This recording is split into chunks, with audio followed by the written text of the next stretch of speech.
It's one of the world's most perfect predators. It's silent, nearly invisible, and its strategy is so brutally effective it earned a name straight out of a horror movie. This isn't a monster from a dark cave. It's found in the dust, on the beach, in the soil. And its goal isn't to kill you. It's to use your body, to turn you into its home and nursery. This is the story of the Jigger Flea. Hello everyone and welcome. I'm Alex. Now we talk about a lot of fascinating creatures on this channel, but few are as simultaneously tiny and terrifying as the subject of today's deep dive, the Jigger Flea, or Tunga penetrans. First, let's be clear. We are not talking about chiggers, which are mite larvae. This is a different league. This is a flea.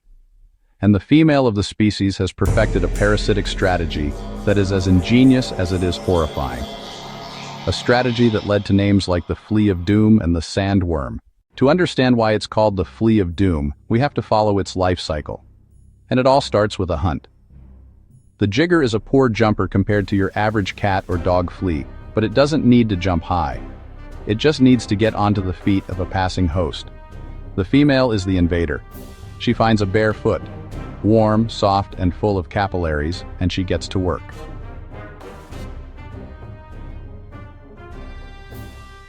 Using sharp, saw-like mouthparts, she begins to burrow, head first. And here's the first key point. She doesn't just bite and leave. She excavates a tunnel, burying herself completely until only the last abdominal segments of her body are exposed for breathing, mating, and, well, we'll get to that. 24 to 48 hours, she's sealed in. This is her point of no return. And for the human host, the beginning of the problem. Because now, she begins to feed. And this is where the doom truly begins. The female jigger attaches to a blood vessel and starts a process called hypertrophy and hyperplasia. In simple terms, her organs begin to remodel and her body starts to inflate. Dramatically. Think about that.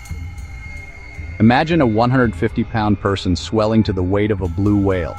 In just over a week, this flea becomes a giant living egg sac. She is now a biological factory, and your body is her power source. At this stage, she's no longer just a flea. She's a cyst-like structure filled with hundreds of eggs. And the human body recognizes this. It sends immune cells. It causes inflammation. The result is intense itching, a feeling of pressure and severe pain, especially when walking. And then, the final act of this invasion. Over a period of about 2 weeks, she begins to expel her eggs. Through that tiny opening in your skin, she can release between 100 to 200 eggs per day for up to 3 weeks.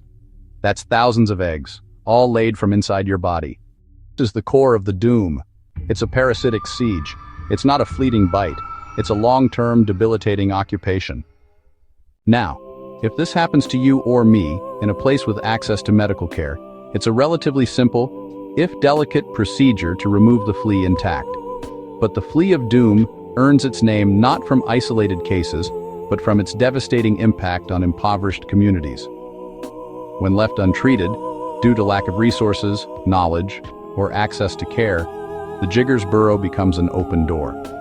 Bacteria from the skin and the environment get in. This can lead to secondary infections, abscesses, and deep tissue damage. For children, the pain can be so severe they can't walk to school. For adults, they can't work in the fields. It becomes a cycle of poverty and pain. The social stigma is also immense, with infected individuals sometimes being shunned. This is the true doom, not just the parasite itself, but the cascade of suffering it triggers. And the story of the Jigger Flea has a fascinating and dark historical footnote. It's believed to be the first parasite to have hitched a ride from the New World to the Old World during the Age of Exploration. Originally endemic to South America and the Caribbean, it's thought that jiggers crossed the Atlantic on ships carrying sand for ballast, or on the feet of enslaved Africans. By the 18th century, it had devastated ports in Africa and India, becoming a global scourge. It was a stowaway that changed the health landscape of continents. So, with all this terrifying biology and history, is the Flea of Doom an unstoppable force? Absolutely not. In fact, the solution is stunningly simple. Prevention is the ultimate key. Wearing closed-toe shoes is a near-perfect defense. Treatment, when done correctly, is straightforward. Sterile removal of the flea, application of antiseptic, and a tetanus shot if needed. Incredible organizations like Soul Hope and others are on the front lines, not just treating infections, but preventing them through education, by providing shoes, and by training local communities to become their own health advocates. They are turning the tide against this ancient enemy. So, the Jigger Flea, the Flea of Doom. It's a creature whose name is a perfect fit. It represents a hidden world of suffering, but also a profound lesson in medical empathy and global health. It reminds us that some of the greatest threats to human well-being aren't the large and the dramatic, but the small, the silent, and the overlooked. And in understanding them, we find not just fear, but the knowledge and the power to fight back. What other tiny titans of the natural world should we explore? Let me know in the comments. And if you want to learn more about how to help, we'll have some links in the description below. Thanks for watching. Stay curious.